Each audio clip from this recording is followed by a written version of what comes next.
Akkam jirtu daawwattoota FIB kuni qophii kuula shaggarii kuulli shaggar keenya har'a shaggar eessarraa kaatee har'a irra geessee kaleessa maalirra turte haalli hundeeffama magaalummaa ishee maal fakkaata qonnaan bultoonni shaggar keessa jiraataa turan jalqaba yookaan lafuma kanarratti yeroo turanitti akkam turanii akkasumas ammoo diinagdeen qonnaan bultoota wajjin wal qabatee jiru har'a maalirra jira garamitti immoo adeemullee qaba furmaanni isaa maal ta'a kan jedhu guutummaa isaa qophii kana keessatti ilaalla. Kanaafis nama dhimma kanarraa irraa odeeffannoo of biraan qaba isaa waliin turtii taasisna.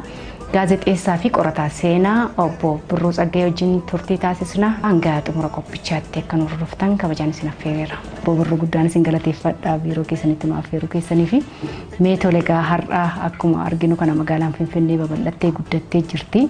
Mee utuu magaalaa hin ta'in dura Finfinneemti kun akkam turte? Akkuma magaalatti garuu maaliif yeroo san qorqorroon hin jiru. Manneen ijaarama manneen dhugaa fi mukaa fi citaadha. Akka baadiyyaattis miti manneen ijaaramanii amma suurri akka agarsiisutti suurri biyya laaltonni Awurooppota kaasan sun hoolaallu magaaluma durdur fakkaataa ture manneen kun dildilaa jalqabee hanga naannoo Gorgisii jedhamu kanatti jiran hoo agartu irra baay'ata Gorgisii biratti manni irra baay'ata bakka gabaanis hin jira akka ture mul'isu ragaaleen adda addaa ragaaleen seenaa. Bara 1886 akka lakkoofsa Itoophiyaatti Finfinnee akka magaalaatti akka hundooftee fi sirna gadaa Maccaa fi Tuulamaan hoogganamaa akka turteetu himama. Ta'us garuu magaalaa guddattii biyyattii taatee bakka dildilaa yookaan inxooxxoo ta'uun guutummaa guutuutti kan bakka buute waggaa 6 booda akka ta'es kitaaba Finfinnee fi Oromoo jedhu barreeffamoota bulchiinsa magaalaa Finfinneen barreeffamanii fi kitaabota seenaa wabeeffachuun barreeffamantu ibsa. Finfinnee bara mootichaa Minilik magaalaa guddoo Itoophiyaa utuu hin ta'in dura ganda Oromoo akka taatee fi Oromoon akka irra jiraachaa turetu beekama. Kuda akkuma duratti isitti 1866 hoo jennu amma 2012 dhibbaaf 50 jecha. Erga Finfinneen hundooftees akkanumatti herreeggachuu hin dandeenye 86 hanamma jirurra hoo kaasnu kara 34 akkana hin ta'a dhibbaaf 34 kanan caalu. Na haala kanaan wannoon sun sanaan dura garuu akkuma atis kaaste dildiraa irratti masaraan tokko hin jira ammallee hin jira lammaffaanis hin jira ture bataskaanillee ijaarame bara sana hin ijaarame ammallee jira. Inni immoo sadaffaan ejeree irratti kan ijaaramedha. Afraffaa irratti asitti kan ijaarame jechuudha. Kanaafis Finfinnee handhuura Oromoota gosa Gullallee jedhamanii akka taatee fi gosti Gullallee kunis hoggansa Tufaa Munaa jalatti jiraachaa akka turan barreeffamoota garaagaraatu ibsa. Finfinnee seenaa qabdu keessattis kallattii garaagaraan bulchitoota adda addaatiin bulaa turteetti. Umarratti kan ture abbaa gadaa kan ture Tufaa Munaati. Seera gadaatiin buluu amanteen isaanii waaqeffannaa Oromooti. Waaqeffannaa durdurii san isa amananii waaqa tokkichatti bulanii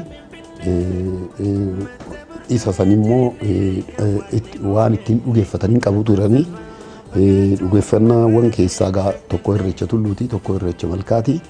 Malkaa Finfinnee irratti Gullalleenis Oromoon martuu hangalaan hanga dhiyaatitti maccillee tuulamni martuu macci martuu hora Finfinnee kana hin kabajaa ture asirratti caffee wannoo irreecha waggaa waggaadhaan. Finfinnee Addis Ababaa jedhamtee utoo akka har'aa kana hin moggaafamin dura utoo Minilik Finfinnee hin qubatiin misiyoononni Kaatoolikii moggaasa misiyoonii Finfinnee jedhuun bataskaanaa fi buufata amantii itti babal'isan hundeessuun socho'aa turaniiru. Misiyoonota kana keessaas Maartil Deeselvik Addis Ababaan har'aa kun Finfinnee akka turte kitaaba badhaasaa itti argate sanarratti ibsuusaa. Minilikis Finfinnee misiyoonotaan misoomuu yookaan bifa magaalaa qabaachuu yeroo jalqabdu sanarraa kaasee gaara dildilaa yookaan ammoo inxooxxoorraa gadi godaanuu jalqabes jedhama. Yeroo sanatti misiyoononni yeroo achi gahanis Oromoonni achi turanis deeggarsa obbolummaa waan isaaniif taasisaniifi mana ijaaruu akka jalqabamtu ibsama. Sooressi Oromoo maqaansaa Saaraawaa jedhamuu fi bakka Birbirsaa jedhamu kana jiraachaa tures garee misiyoonotaa kanaaf mana kennee akka tures seenaatu dubbata. Giddugala uummata maraa sila ta'eef immoo gabaan illee hin jiraa ture. Gabaan illee hin jiraa ture. Amma bakka Gorgis Birbirsa Gooroo jedhama naannoon sun. Isa biratti gabaan hin jiraa ture. Waggaa waggaadhaan immoo wannoo keessummaan Oromoon obboleessi isaanii keessummaan isaanii hodhuuf immoo mijuu tokko tokko qopheessanii dhiyeessuu turanii. Amma kanaan kan ka'e as Uraa'el kana kaasee hanga bulbulaatitti dololloo biddeenaa jedhamaa ture. Bakki yeroo sanaa Birbirsa jedhamus yeroo ammaa kana akka wiirtuu Finfinneetti kan ilaalamu bakka bulchiinsi magaalaa Finfinnee jiru yookiin naannoo Bataskaanni Giyoorgisii fi siidaan Minilik itti ijaarame kana. Kanaan kan ka'e naannoon kun gullalleen kun odun buqqa'een dura seentarii uummata Oromoo maraa ture. Akka seentarii ilaala uummanni Oromoo martuu seentarii isaa ture. Ammallee seentarii biyyaati lafti kun jechuun giddugaleessa biyya Itoophiyaati. Duruu immoo giddugaleessa Oromooti. Wannootti aanee odaanameetti aanee jecha akkanatti buluu ture, gadaan buluu turanii akkaataan bulchiinsa isaanii. Iddoon kun bakka yaa'iin gullalleetti gaggeeffamaa ture akka tures ni dubbatama. Minilik gara Finfinneetti utoo hin dhufin dura gaara dildilaa yookaan inxooxxoorraa qubate. Gara Finfinneetti kan gadi dhufes turtii booda. Gaarri kun bakka qubannaa Minilikiitiif kan filatameefis sababa qaba. Waan naannoo jiru fageenyaan ilaalanii to'achuuf yaadamee akka tures seenaatu dubbata. Tarsiimoo lolaafis bakka barbaachisaa akka ta'ee fi bakka qubannaa loltootaatis. Seenaa biyya kanaa keessatti mootummoonni duraanii bakka teessoo isaanii yeroo hedduu gaararra filatu. Fakkeenyaaf mootummaa Oromoo keessaa mootiin Abbaa Jifaar masaraa isaanii inni Jimmaa haaluma kanaan jireen irratti ijaarame. Jireen gaara irratti kan argamtudha. Bara Abbaa Jifaar wiirtuu amantaa Islaamaa ta'uunis ni beekamti. Waardiyyoonni Abbaa Jifaaris bantii masaraa irra taa'uun kallattii hundaanuu nama daldala diinallee ta'u kan gara magaalaatti galuu fi kan ba'u fageenyaan to'ataa turanii. Yeroo kanas yoo ta'e namni magaalaa Jimmaa jiraatu gara masaraa Abbaa Jifaar deemuu yoo barbaade gaara jireeniin deemaa jedhama. Masaraan mootii Leeqaa kan Dajjaazmaach Kumsaa Morodaas kan magaalaa Naqqamteetti jiru sunis akkasuma tabbarra jira. Waardiyyoonnis akkuma kan Abbaa Jifaar bantii irra taa'anii fageenyaan waa hunda to'atu. Gaarri dildilaa yookaan inxooxxoo kunis haaluma kanaan yaadamee bakka teessoo Minilik akka ta'u ta'e. Minilik bara sana yeroo dhufee qubate gaara dildilaa kan filate sana walii wal qabata jechuu dandeenya? Yes. Duraan dursee Gajimareet kan jedhamu qabachuun ammallee ni jira bara. Waraanni tokko daangaa ofii biyya ofii yoo eeggatu bakka itti qubatu sun bakka diina ittiin to'atu sun lafa ol'aanaa ta'uu qaba. Tokko kan lammaffaan akkuma sitti himesan dhibee dur wannoo hin qabne qoricha hin qabne san ofirraa ittisuudhaaf lafa ol'aanaa irratti boqochuun dirqama ta'a. Fakkeenyaaf amma furii bakka jedhutti maqaa lama jira. Caffee fi maxalii. Caffeen lafa diriiraadha. Maxaliin sun immoo xinnoo tulluu qabdi garuu maxaliin sun gosa Oromoo tokkootiin maallima keessaa isa tokko maxaliin naannoo Sooddoo jira.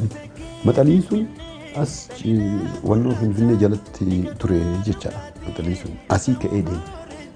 Amma dhiyootitti iddoon tokko tokko hooqotamullee lafa inni namaa hin bahaa ture. akka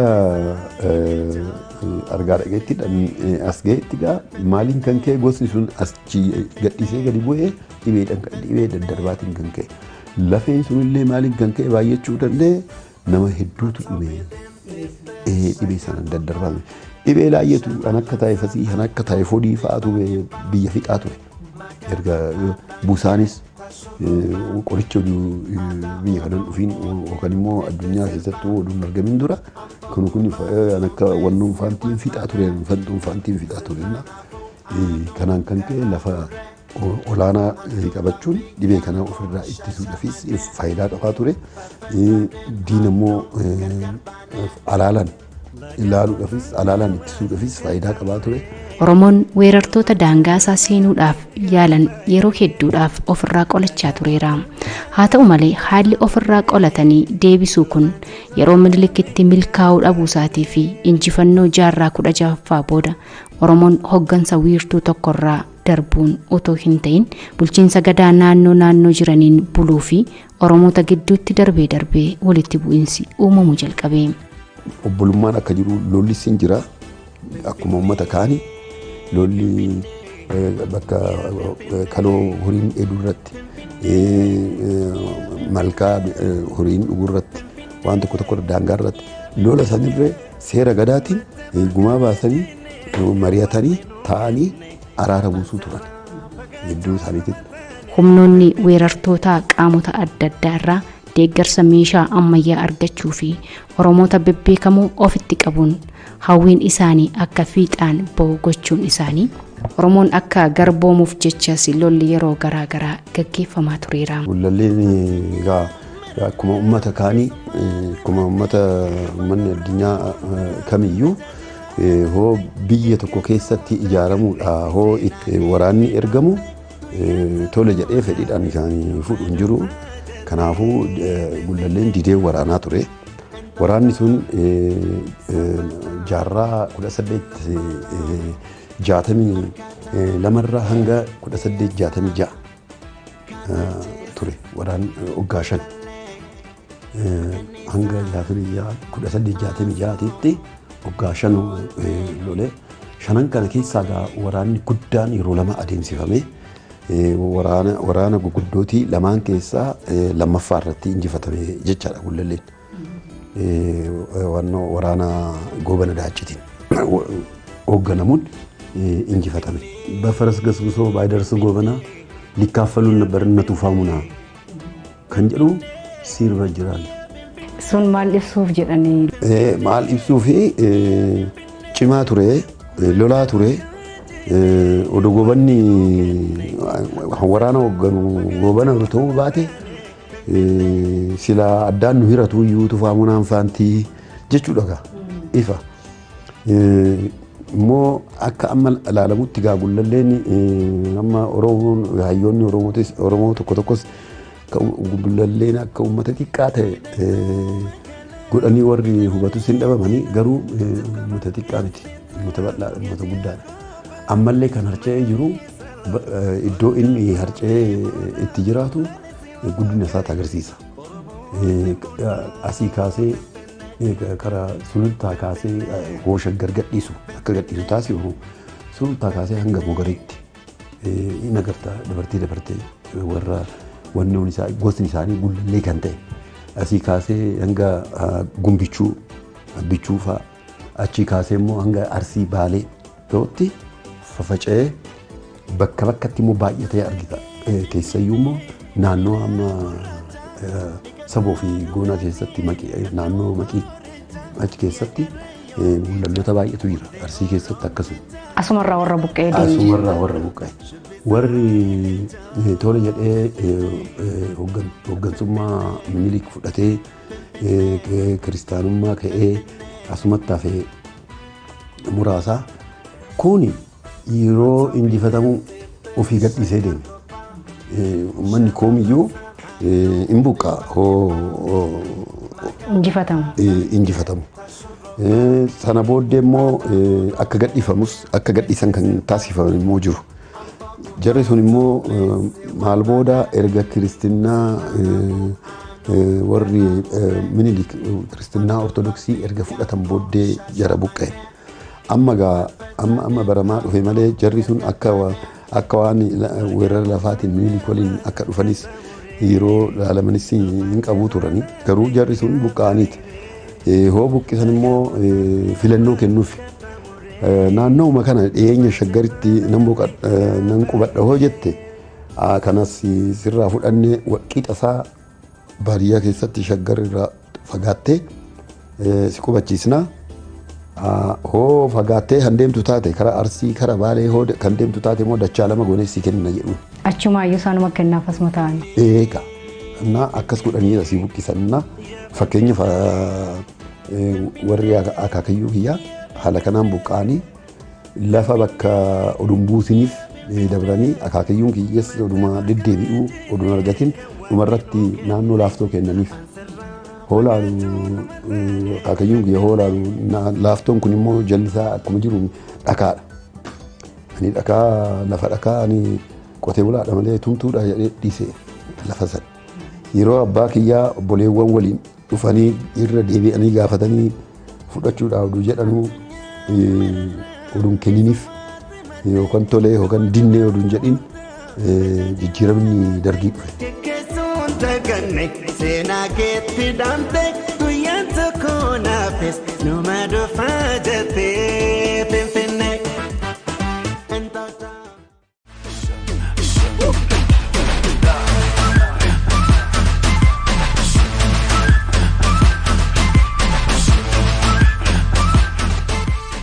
Ganda Oromootaa kan turte Finfinnee keessa Oromoonni erga buqqaanii boodasii suutuma suuta magaalittiin babal'achaa dhufte. Ijaaramuu masaraa Minilikii boodasii abbootiin aangoo yeroo sana lafa fudhachuun manas ijaarrachaa namoonni bakka garaagaraa jiraataa turanis magaalittiitti godaanuun lakkoofsi jiraattota magaalittii dabalaa fi babal'achaa dhufe.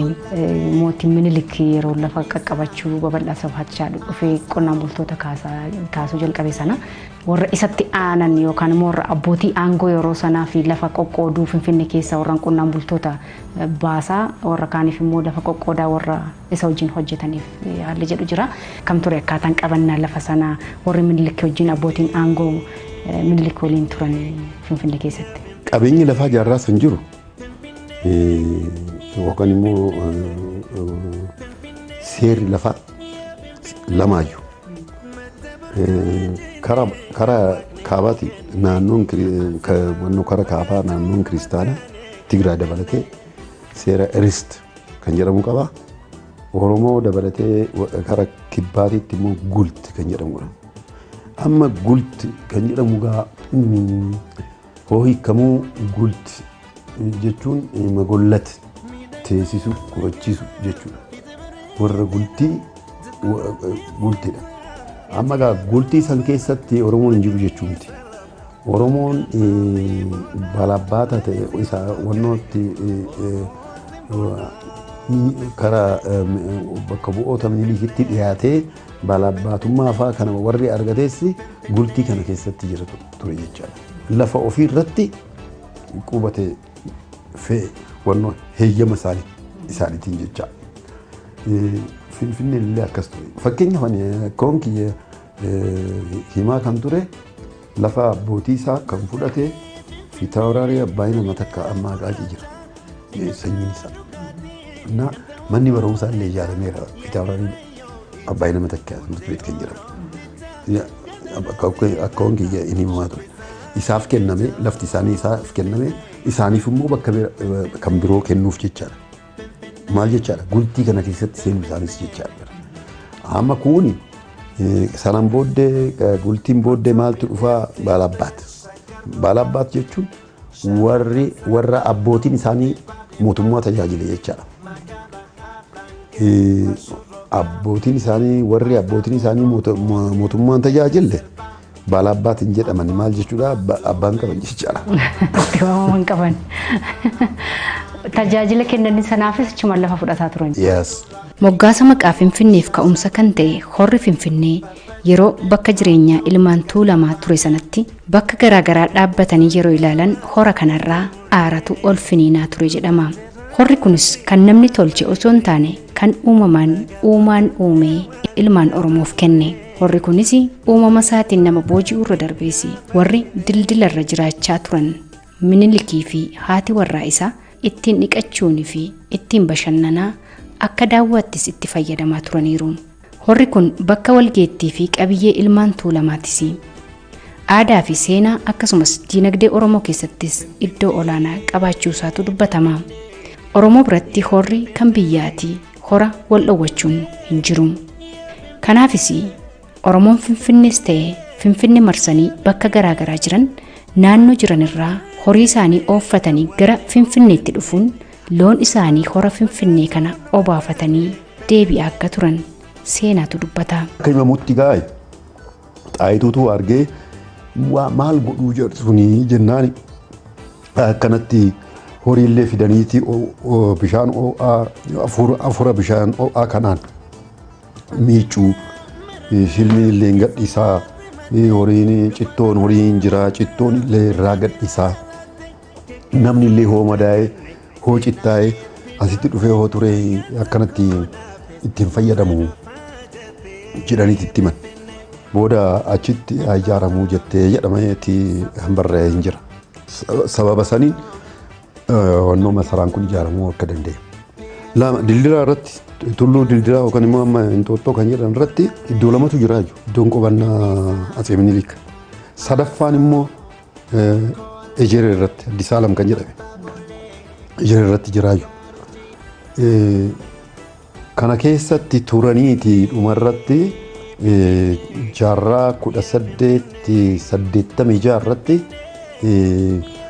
masaraa amma jiru kana ijaaruu kan danda'an. Seenaan akka jedhuttis horri Finfinnee kun Finfinneetii ka'ee hanga Basaqaa yookaan Aqaaqii gahutti lafti jiru araddaa horaa ture. Araddi horaa kunis laga qabbannaa wal qabatee hanga lafa Boolee Bulbulaa jedhamu gahutti hundi walitti fulla'a.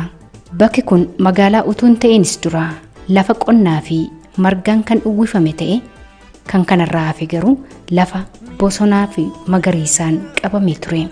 Minilikis haala mijataa isaaf uumame fayyadamuun humnaan Oromoota naannoo Finfinnee turan Oromoo Tuulamaa humna waraanaan cabsuun gibira kaffalsiisuu jalqabuun isaas haala mijataa waan isaaf uumee fi gaaricharraa gara Finfinneetti akka gadi bu'u sababa ta'uun ni ibsama.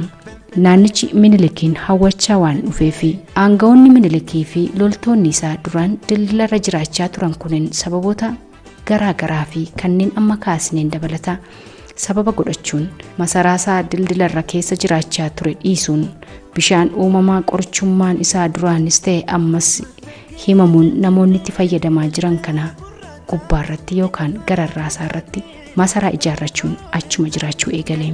Abbootiin taayitaa yeroo sanattis lafa qoqqooddachuun bosona irra ture ciruun mana irratti ijaarrachuu jalqaban. Suutuma suutas magaalaan Finfinnee kallattii hedduun babal'achaa dhuftee haala amma irra jirturra geesse.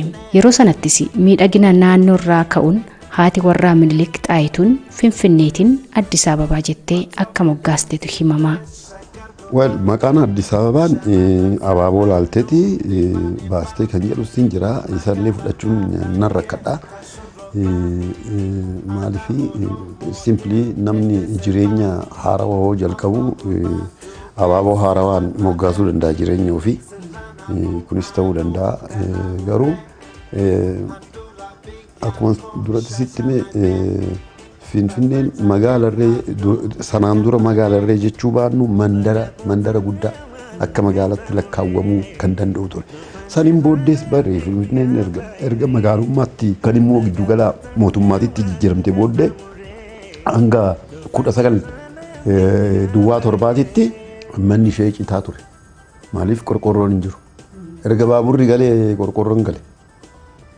Baaburri immoo 19 duwwaarraa jalqabamee 19 duwwaa sadirratti wannoo galee dirree dawaa galee 19 jaarratti Atsee Minilik boqotanii bakka kan bu'e immoo wannoo isaaniitiin murtii isaaniitiin ilma kiyya Iyyaasuutu bakka koo bu'a jedhanii dubbatanii maganan illee kan isa hin deeggarre, kan isa hin gorsine, kan isa hin gargaarre saree gurraatti haadhalu sanaan dura seenaa keessatti nugusoonni hoo ilmoo ofiitti dabarsanii oduun dabarsin dabru dabarsanillee immoo wannoo akkanaa kana jedhanii beekan. Minilik yoo jalqabaaf kan ilma kiyyaa Iyyaasuu hin deeggarre, kan isa hin gargaarre, kan isa hin gorsine saree gurraatti haadhalu jedhee abaarsa jechuudha. Maganii jechuudha. Hin maganii. Bara Iyyaasuu dhagaa baaburri Aqaaqii gahe 1907 irratti. Haa ta'u malee Finfinnee Addis Ababaa jedhamtee erga moggaafamtee booda maqaan Finfinnee jedhu suutuma suuta dagatamaa irraanfatamaa deeme. Jijjiiramni maqaallee lafa Oromoos asirraa jalqabe jechuun ni danda'ama.